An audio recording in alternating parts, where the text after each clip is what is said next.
Another week, another disaster. Last week we had about 4 days of continuous torrential rain, and the tarp just wasn't up to the job. Some of the worm bins got absolutely drenched. You can see a lot of the worms just decided to take the opportunity to move.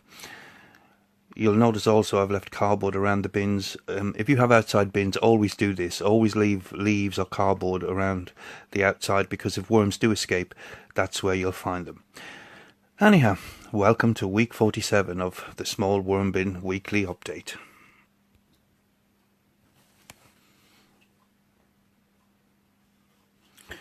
This is just a bowl of worms I've rounded up, and I'm going to just chuck them into one of the bins for now, and then we'll have a quick look at how all the bins are doing.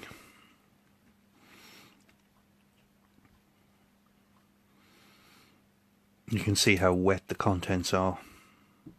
Some of the bins actually stayed dry, and 2 of them got very wet. So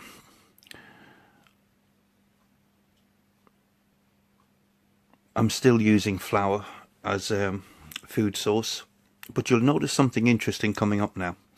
Keep your eye out for pot worms.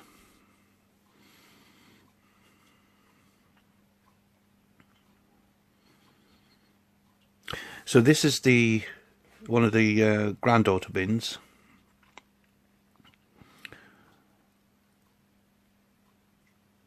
It hasn't fared too badly, but it is very wet.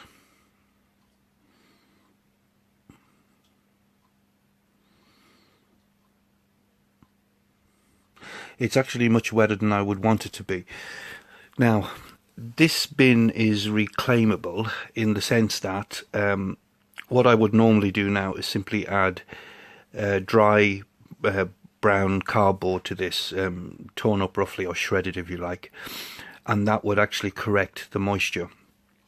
But as we're in week 47 and there's 5 weeks to go in this little series, and the worms will all be rehoused into one of the bigger worm bins at the end of this little series, I'm not going to bother doing that this week. I'm just going to give it a feed of the flour, because the other thing is it didn't look like an awful lot of flour when I acquired it from the shop when that packet burst, but it seems to last forever and ever and ever, and I want to get rid of that as well over the next 5 weeks. So I'm just going to give this Granddaughter bin a feed of flour.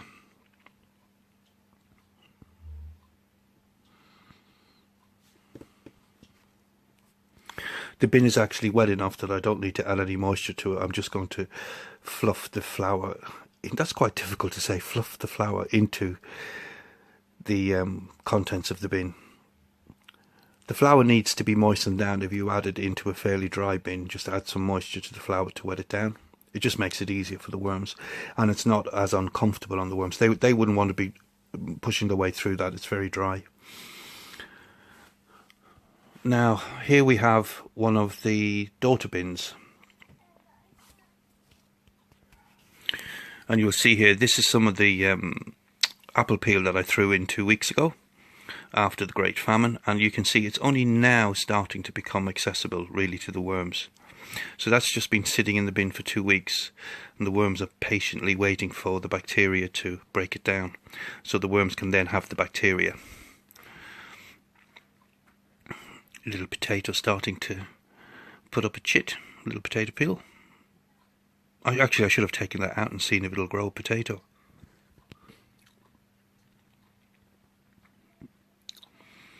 You can see the big lumps I've thrown in, they're still just sitting there. So this is why I suggest, if you're going to feed a small worm bin, use the freeze-thaw method and squeeze as much liquid out of the contents as you can before you put them into the bin, or blend up the contents and add it to the bin, because it'll be more accessible to the worms more quickly.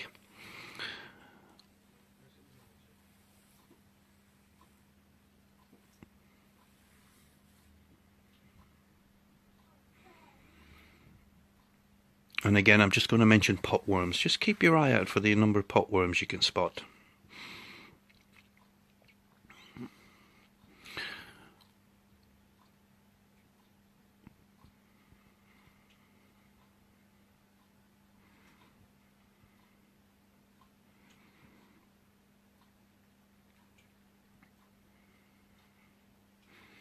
So that's that bin fed. Now it is just a little bit on the dry side, so luckily for me I have my head of small worm bin irrigation management to hand, and she's just going to damp it down for me.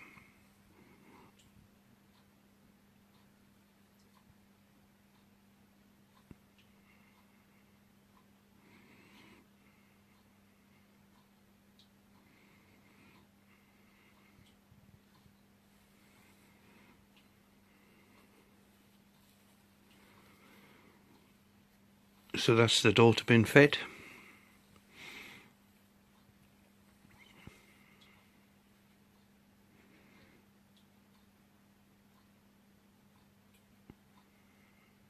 Oh, sorry, obviously not enough water.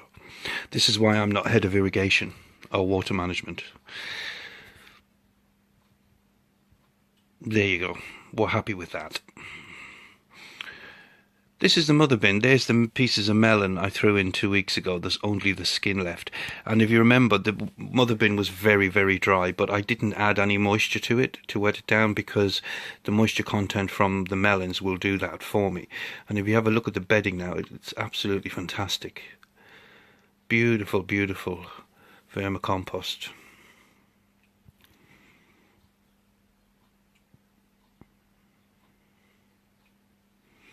It's lovely and soft and friable.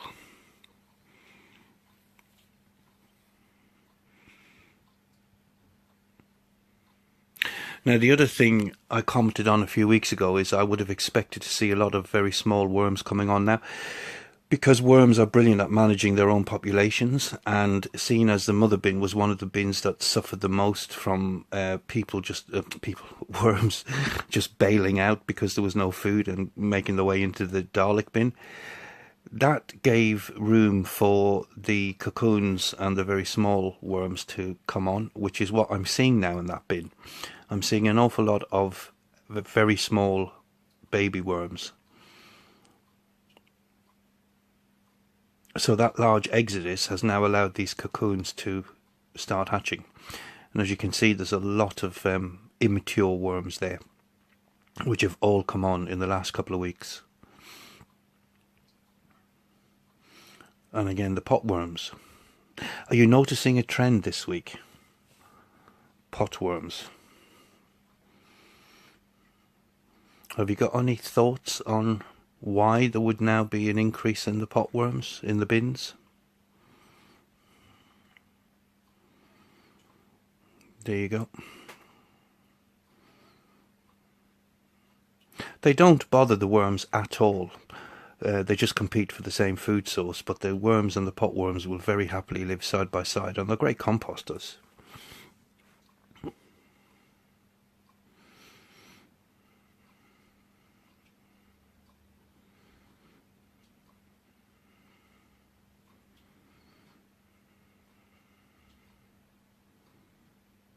What you don't want, though, is them to overwhelm the bin, because then the worms would move on, I suppose, because they're being outcompeted for their food source, and that would not make them happy. Now the pot worms are also an indication that the bin is slightly on the acidic side, because pot worms prefer a more acidic environment than the normal composting worms.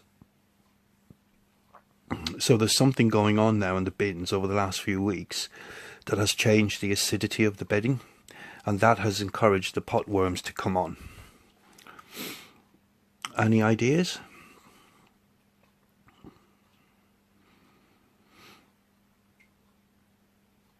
No, I'm not going to feed this mother bin flour. I've got frozen food scraps which I'm going to thaw and squeeze as much liquid out of them as I can, and then I'm going to add that to this worm bin. But I'll do that off camera, because this video was supposed to be a short, quick update, and it's running on and on. So I'll do that off camera.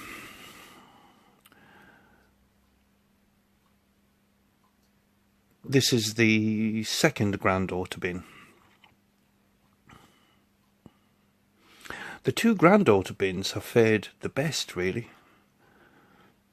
Their little worm population are doing extremely well.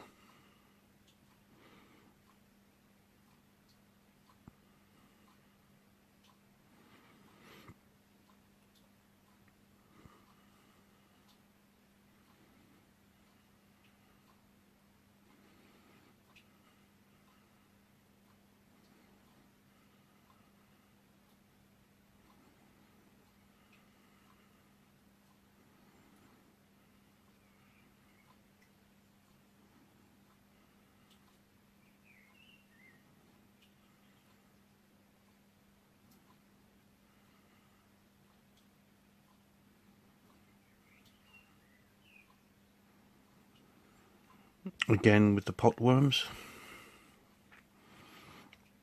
Have you worked it out yet?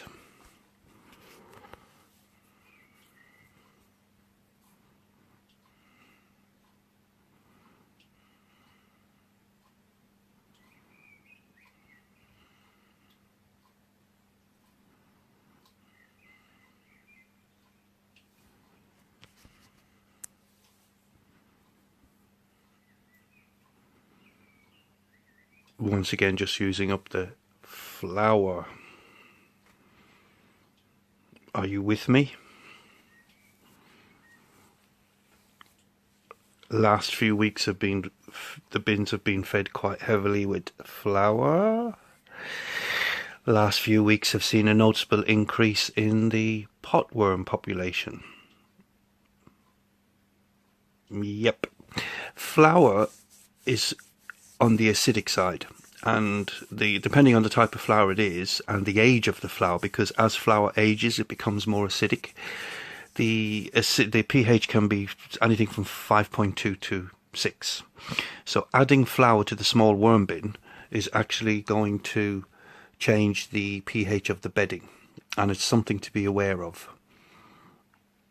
It's not my favourite food stuff at all. I wouldn't normally be putting anything like this into the bin. It's just I got it for free and I hate the thought of wasting it, and the worms love it, so why not? But yes, if it's if you've got out of date flour and stuff like that, you can quite comfortably use it in the worm bins. But small doses and infrequently is what I would advise. But I know people feed their worms exclusively on a sort of a chow mix, which includes flour to fatten the worms up for fishing. But again, that would be something that would be quick and short term. But if it's going to be a long term feeding process, I wouldn't recommend putting a lot of flour in at any one time into your bin, because you will start to see a lot of potworms. Now we've got a lot of springtails in the bottom here. I like these little guys. And again, springtails, as you can see, won't bother the worms one little bit. Yes, the flour. So just if you're using it, I'd recommend just small quantities infrequently. Because if you use a lot of it, like I've been doing over the last couple of weeks, because I want to get rid of this flour basically by the end of this little series, you will rapidly change the pH of the bedding, making it more acidic, and you'll start to see a lot more potworms. Now, potworms are prolific breeders, so over the next couple of weeks I'm going to start to see more and more potworms in these bins. But like I said, it's not a problem because the bins will be closed down and the worms transferred into a much bigger bin in about 5 weeks' time. So for now it's not a problem. But if this was my one and only bin and I was using it to process the household waste, it could end up not being very good if I didn't manage it a little bit better. So this is the cardboard only worm bin that we ran that little experiment on, and I decided I'd just leave the cardboard there as it is. And you can see any cocoons that were in there are now starting to hatch. I'm seeing worms throughout this bin. And the cardboard is looking more and more like soil every week.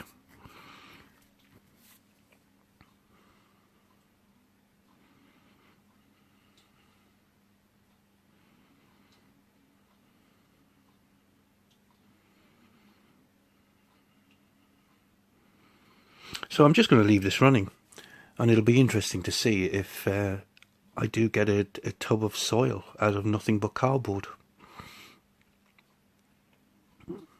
thanks to the worms. They have had a bit of a melon treat, but it's predominantly only cardboard that they're living on.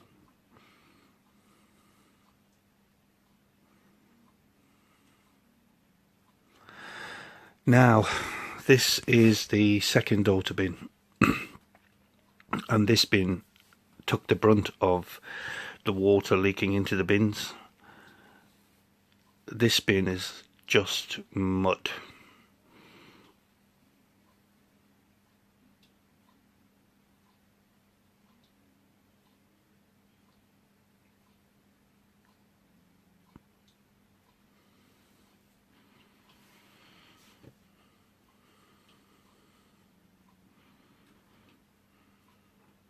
It's just squelchy, saturated mud.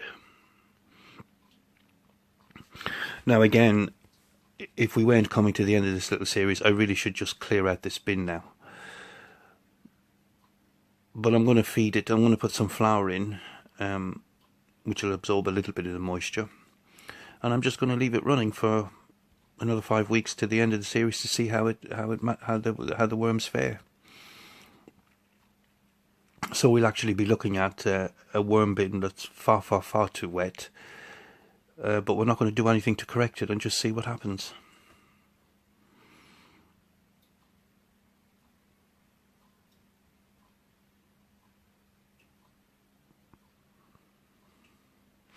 So that's it. That's your look at week 47. We'll see how they fare in another week's time. This was filmed on Sunday, so last Sunday was the end of week 47, but I'm a bit late getting it up as usual. But I'll have an update next Sunday, week 48, and then we've only got 4 weeks to go to bring this little series to an end. As always, thanks for watching. Take care. Bye for now.